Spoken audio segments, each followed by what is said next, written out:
My next speaker is Jamila Venturini, and you mentioned Jamila is around. So Jamila is the Executive Director of Derechos Digitales. I hope I said that correctly. It's a Latin America-based nonprofit organization that defends and promotes human rights in digital environments. She's also a member of the Latin American Network of Surveillance, Technology, and Society Studies. So Jamila, it's over to you. Thank you. Thank you very much, and thanks for the invitation. I guess I'm going to do something different right now, which is not having a slide presentation. I hope I can keep your attention. It's a small intervention I want to make. Basically, to tell a bit more of Derechos Digitales' work regarding AI, but to start from the context, just to copy my colleague Soledad. Our research and advocacy on AI has attempted to respond to a Latin American context in which, on the one hand, countries have advanced in the adoption or drafting of AI strategies that aim to deal with the possibilities and risks of the use of such technologies. However, and these are two additional information to this element. Research, as you all know, has shown an underrepresentation of Latin American and Global South perspectives in the debates around AI and ethics, which are driving large part of the policy debates on the matter in Latin America. And while most initiatives dialogue with the emergence of ethical concerns involving the development and use of AI, they also respond to market pressures to guarantee legal environments that can foster their commercial developments in this area. So these are the background context of the advance of these AI strategies in the region. This is one contextual element. The other one is that even in the absence of proper regulation, institutions and procedures to guarantee, for instance, the rights to access to information, data protection, and privacy, countries in Latin America have not hesitated to adopt themselves AI, even at the public administration. They do that under a rhetoric of promoting social good. So several of the initiatives that we have seen emerge in the field target particularly vulnerable groups, exposing them to interventions that they are not always able to consent with, and leaving people with little autonomy regarding their participation or their possibility to appeal to decisions made based on the information collected by them and that they cannot control.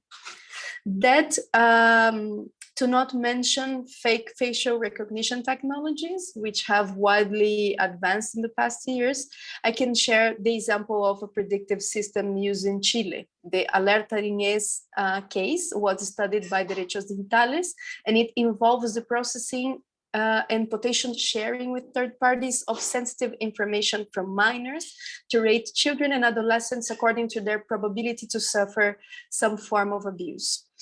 Public databases that were used in the system seem to privilege data from poorer communities, which leads to potential bias against one part of the population in this type of attention or response. Another example I can share with you is the so-called Horus Project that is implemented in the Argentinian province of Salta and is being considered to be implemented in at least 5 other Latin American countries. The project is composed by an automated system that attempts to predict teenage pregnancy and school dropout and is developed in partnership with Microsoft. So in both cases, guarantees offered to data subjects are minimal, including regarding safeguards against future uses of information that could result in other forms of discrimination and the deepening of inequalities, as others have said before me. So considering this reality in which that mostly favors the increase of these inequalities and human rights violations, our work has focused on 3 main elements that I wanted to share with you today. One of them has to do with developing research on existing norms and initiatives from Latin America that could effectively inform policy debates at national, regional, and global levels.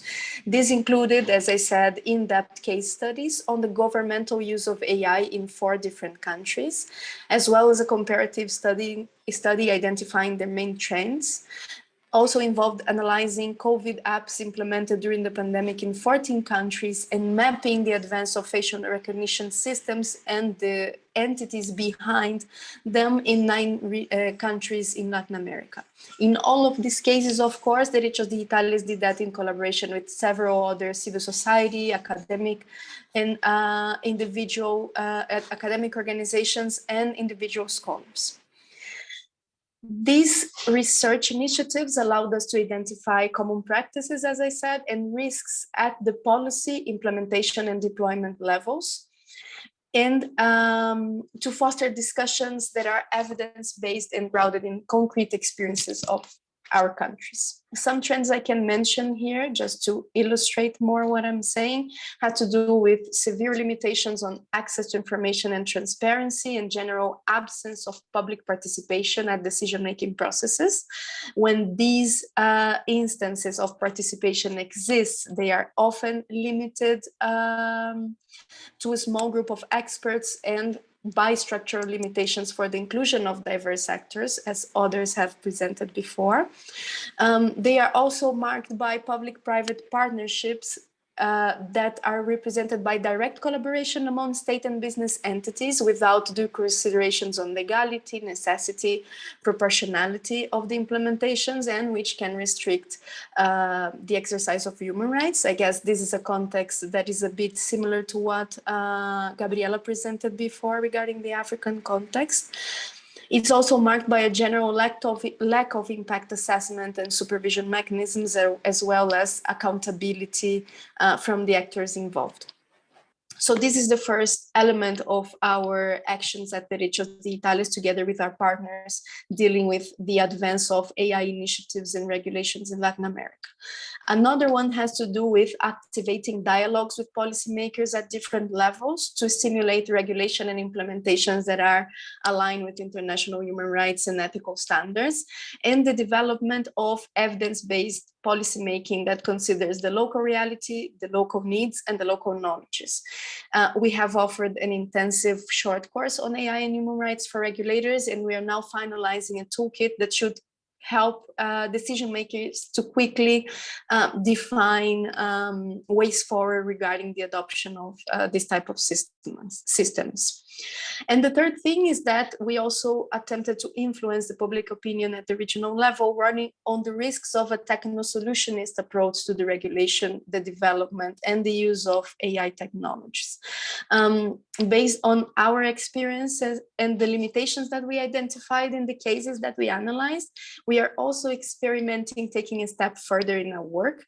And after connecting with female technologists from Latin America, we are now trying to identify principles and guidelines for the development of feminist AI in the region. We understand that innovation is more than welcome and needed in Latin America. However, it cannot come at the expenses of proper safeguards. On the contrary, the implementation of AI in the region could represent an opportunity for local development that is grounded in human rights, and Derechos Digitales wants to collaborate with that.